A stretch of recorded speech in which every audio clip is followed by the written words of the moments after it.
Hey guys, it's Natalia's Carnival Life and welcome back to my channel. And today I am going to be reading Magic Treehouse number 28, High Tide in Hawaii by Mary Pope Osborne. So let's get started. So now I'm going to be reading this. So now let's just read the book. So we're on chapter 4. Here. Chapter 4, Garden Paradise. Jack heard pounding noises. He imagined Boca and Kema were building a ship. He opened his eyes. Only he and Annie were still in the hut. A piece of cloth covered the doorway.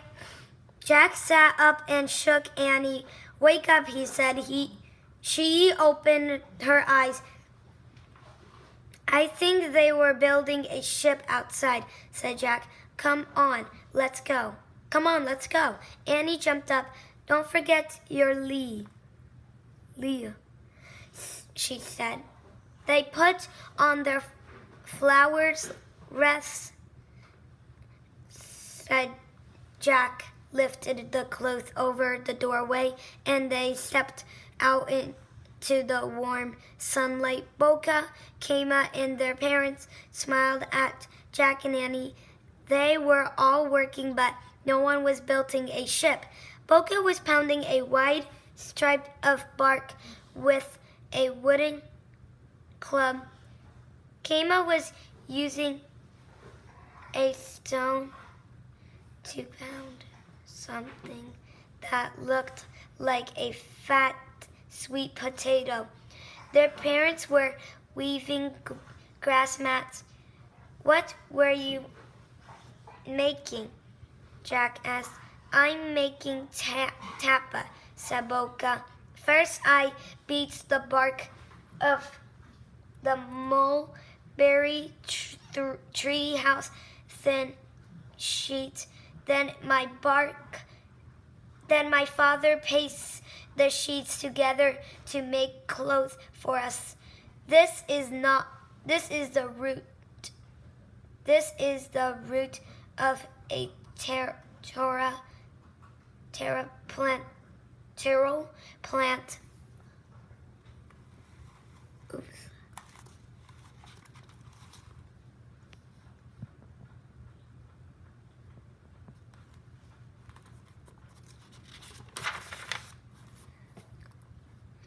Kema, said Kema. She pointed at the squashed white vegetable.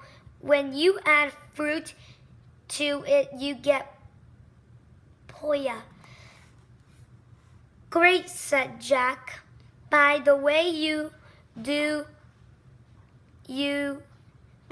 do you ever build ships?" "Ships?" asked Boca. What for?" "What for?"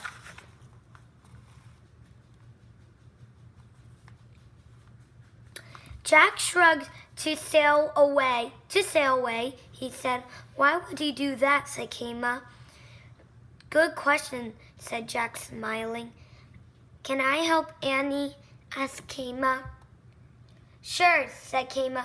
Well, she showed Annie how to pound the taro roots. Jack slipped back into the hut. He pulled out his notebook and quickly added to his Hawaii list: tapa, bark pounded into cloth; taro root pounded for poya; ship. Jack heard Kema asking her parents if they could play now.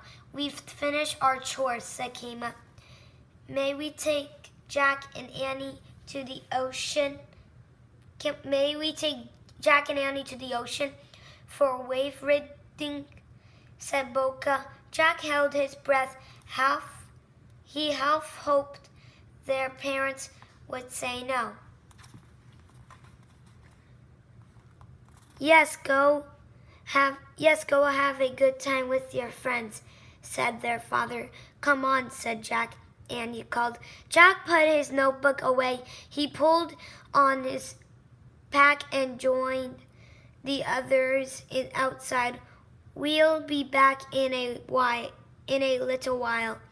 said Kama. Don't.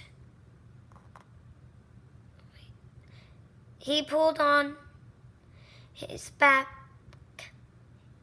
He pulled on his pack and joined the others outside. Oh wait, I already read that. I just must have lost my place. Don't forget to eat breakfast, said her mother. We won't, said Kama. Where will we get breakfast? Wondered Jack. He and Annie followed Kama and Boca. They passed villagers hard at work. Some carried firewood or water. Others were cutting grass or stripping bark from trees. Everyone smiled and waved. Hungry? Kama asked Jack. Hungry? Kama asked Jack and Annie. Sure, they said. Kama and Boca went into the grove of palms near the huts. They climbed up to slanting tree trunks using their hands and feet to push themselves up. At the top, they shook the palm leaves. Watch out, Kama shouted.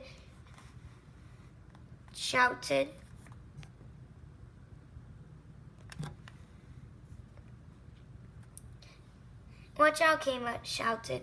Jack and Annie jumped back as big round coconuts fell in the ground.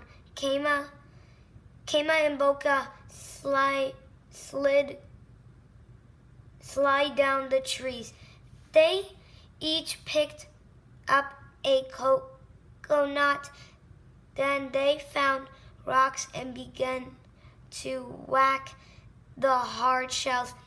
They watched and whacked until their coconuts cracked into halves. Kama shared hers with Annie. Boca shared his with Jack. Jack drank the fresh, sweet milk inside the coconut. He said. Interesting, said Boca. No, means good, said Jack. Everyone laughed. Then Kama picked bananas off a banana tree and gave them to Jack and Annie. Jack peeled his and took a bite. It was the best banana he'd ever eaten. When breakfast was over, they all headed into the flowery meadow. The sky was bluest blue Jack had ever seen. The grass was the greenest green. The flowers and birds sparkled like jewels.